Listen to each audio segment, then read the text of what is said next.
W życiu człowieka często zdarza się, że napotykamy na wydarzenia, które wydają się przypadkowe, chaotyczne, wręcz absurdalne.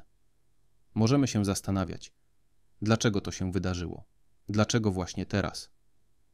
Odpowiedzi na te pytania bywają trudne do odnalezienia, zwłaszcza w obliczu cierpienia, niepowodzeń czy niespodziewanych wyzwań. Święty Augustyn mawiał, że przypadek to drugie imię opatrzności Bożej. Ta myśl, choć na pierwszy rzut oka paradoksalna, skrywa głęboką prawdę o Bożej trosce względem człowieka. To, co dla nas jawi się jako przypadek, dla Boga jest częścią Jego mądrego i pełnego miłości zamierzenia. Przykładem tego jest historia Józefa Egipskiego z Księgi Rodzaju. Sprzedany przez swoich braci, oskarżony niesłusznie przez żonę Potifara, wtrącony do więzienia, każde z tych wydarzeń wydaje się być przypadkowym nieszczęściem. Jednak w Bożej perspektywie wszystko to doprowadziło do uratowania całego narodu w czasie głodu.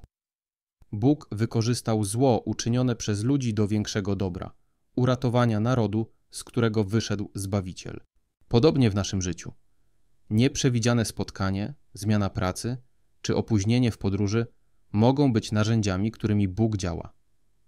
Uświadomienie sobie tego wymaga od nas wiary i ufności, że nawet w chaosie życia Boża ręka prowadzi nas ku dobru. Święty Tomasz z Akwinu pisał, że przypadkowość istnieje tylko w oczach ludzi, bo nie jesteśmy w stanie zobaczyć całości obrazu, który maluje Bóg. My widzimy jedynie fragment, lecz Bóg widzi wszystko, od początku do końca. Jak więc mamy reagować na to, co wydaje się przypadkowe?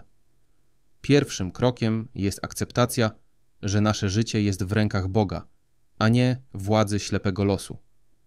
Drugim modlitwa, która pomaga nam dostrzegać Boże działanie w każdej sytuacji.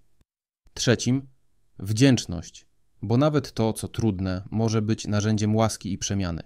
Przypadek to wezwanie do ufności. Czy potrafimy spojrzeć na wydarzenia naszego życia oczami wiary i dostrzec w nich Bożą opatrzność?